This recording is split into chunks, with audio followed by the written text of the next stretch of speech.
Bonjour, alors jour 9, expérience 9. Cette fois-ci on va relever un défi. Alors mesurer la vitesse du son c'est super facile dans l'air. Et moi je propose de la mesurer dans de l'acier. Donc j'ai une règle en acier. En tout cas je soupçonne qu'elle est d'acier, peut-être qu'elle est en aluminium, je ne sais pas. Mais on va mesurer la vitesse du son là dedans.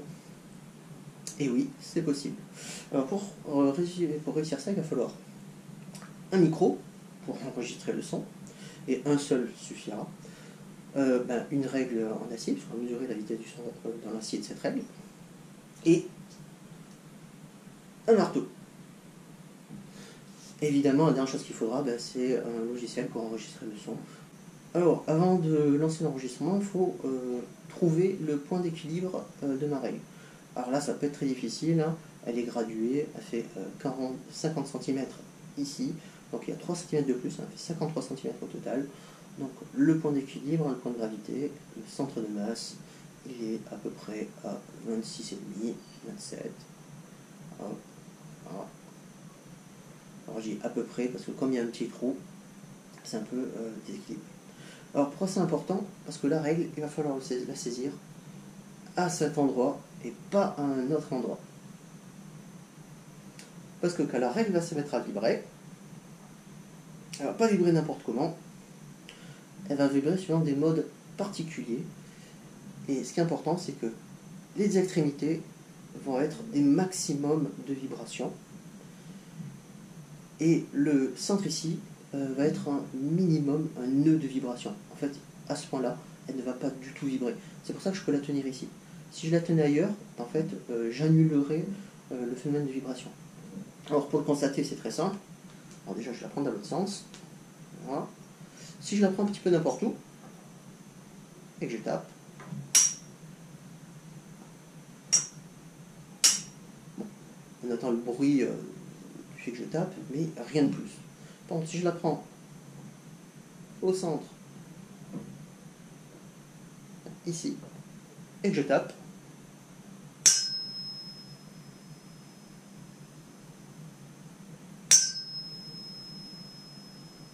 et bien le son est perdu, parce qu'elle vibre, et la vibration de la règle, la vibration de la règle fait vibrer l'air, et donc ça arrive jusqu'aux oreilles. Et donc nous on va enregistrer ça, et ça va nous permettre de savoir à quelle vitesse va le son de cette règle. Du coup c'est parti, donc j'ai lancé l'enregistrement, on prend le centre, on va placer le micro devant,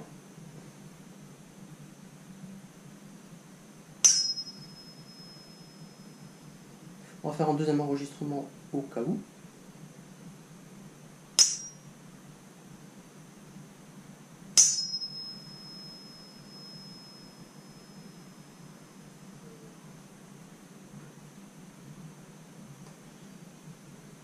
Et maintenant, on va analyser ça.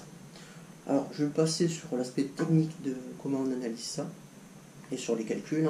Je donnerai seulement les résultats et la formule générale, parce que sinon on ne peut pas s'en sortir sans. Donc maintenant c'est parti, il faut analyser le signal. Alors on ne va pas y couper, je suis obligé de faire des petits calculs, etc. Alors j'ai isolé la partie où j'ai frappé la règle, j'ai retiré tout ce qui était inutile. Donc c'est juste la deuxième frappe. J'ai gardé celle qui me paraissait être la meilleure. Donc voilà. Donc on reconnaît le maximum, c'est le moment où je frappe, puis toutes les vibrations qui s'atténuent au fur et à mesure jusqu'à ce qu'on n'entende plus rien. On va enregistrer ça. Exporter en audio. Alors je l'ai appelé numéro 3 parce que j'avais déjà fait 2 tests. Enregistrer. Valider. Alors je pourrais faire l'analyse directement sur Audacity, il le permet, analyse, tracer le spectre. Donc il va faire faire une sorte de transformé de Fourier. Alors il y a plusieurs méthodes. Mais bon, quand on voit ça, on voit qu'il y a beaucoup de pics assez intenses. Alors on a beau sélectionner les différentes méthodes, il n'y a rien de vraiment satisfaisant avec Audacity.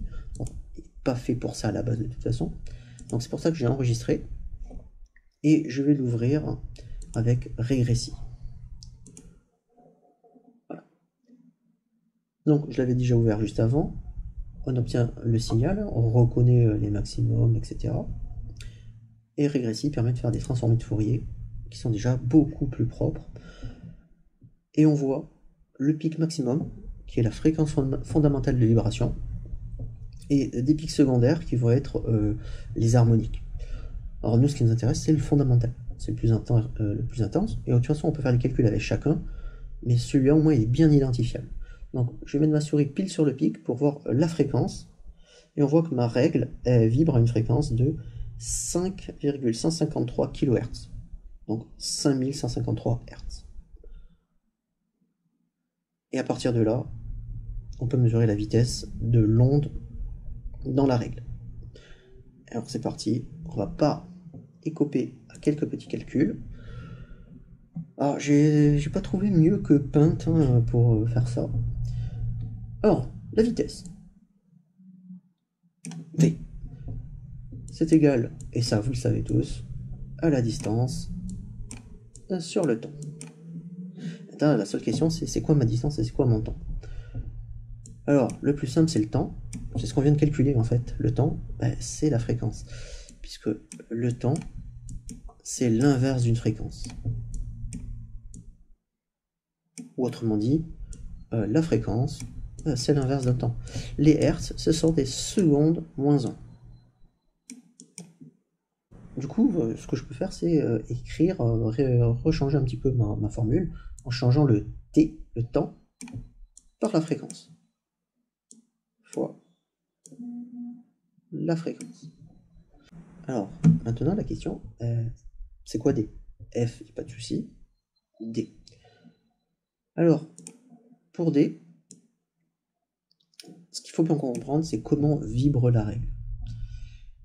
Et la première chose, c'est que au milieu, c'est là où je la tenais. Donc la règle, à ce point-là, ne vibre pas. Et la deuxième chose, c'est que aux extrémités, donc ici et ici, c'est l'endroit où la règle vibre au maximum. Du coup, si on trace un petit peu comment vibre la règle, la vibration la plus simple, c'est que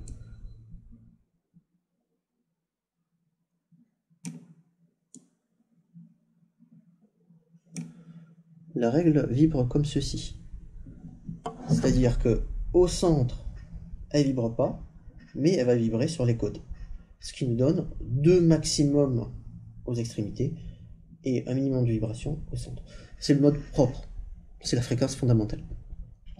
Alors, maintenant, on peut aussi comprendre d'où viennent les harmoniques. Alors, je ne vais pas faire tous les harmoniques, on va faire juste le premier. C'est le deuxième mode de vibration de la règle. Alors, il y a des choses qui ne changent pas. Au centre, elle ne peut pas vibrer, hein, je la tiens par les doigts. Et aux extrémités, c'est toujours des maximums. Et donc, le deuxième mode de vibration, ça va être tout simplement un maximum ici, un minimum, un maximum, un minimum, un maximum, un minimum, un maximum.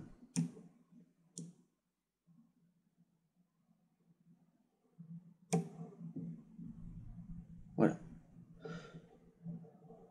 On pourrait refaire de même pour le troisième mode de vibration.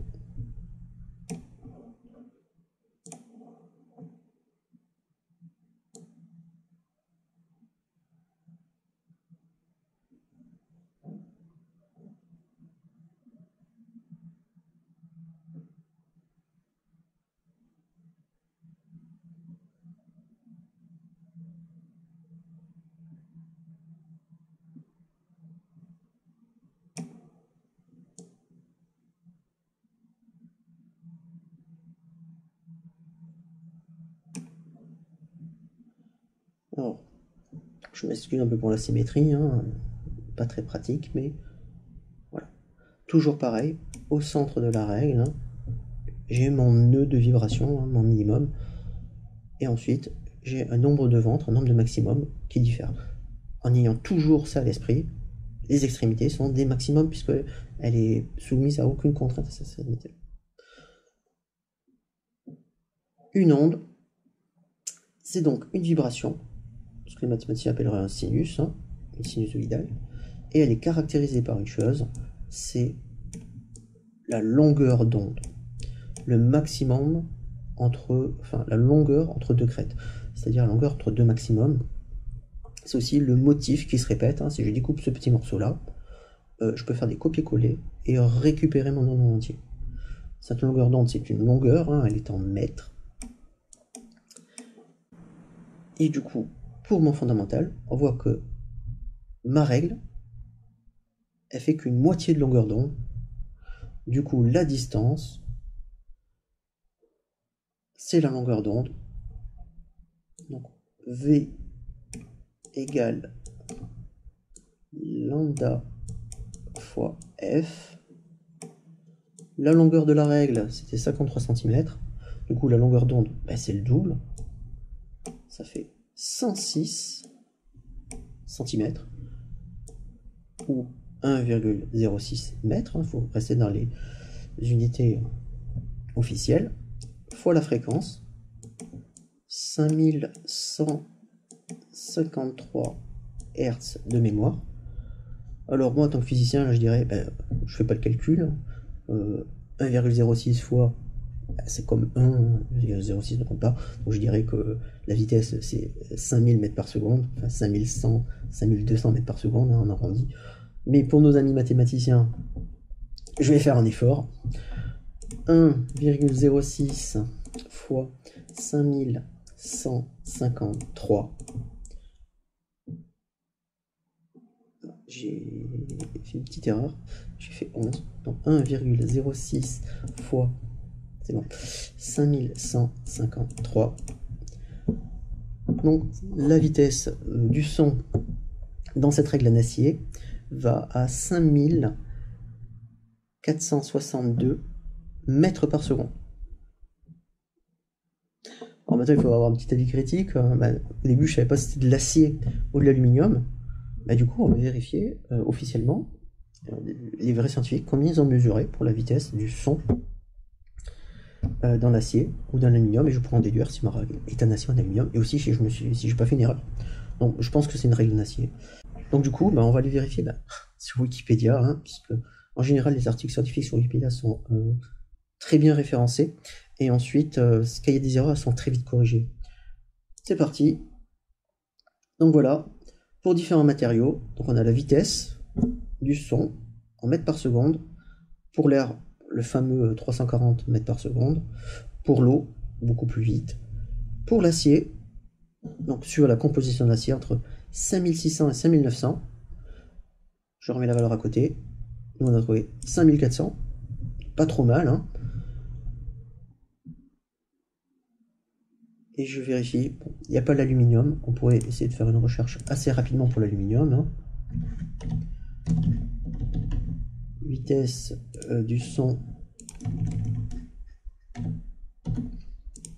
dans l'aluminium, et dans l'aluminium on trouve 5000 mètres par seconde.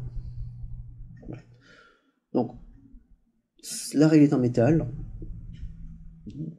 Je pencherai plus donc pour de l'acier, vu qu'on trouve quand même beaucoup plus que pour de l'aluminium. Sachant que pour l'aluminium, je pense qu'on a trouvé quand même beaucoup plus proche des 5000. Hein. On est quasiment en 5005. Voilà.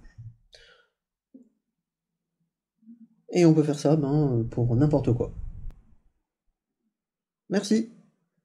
À vous de jouer. Mesurer la vitesse du son, je sais pas, dans un tuyau en cuivre. Au revoir.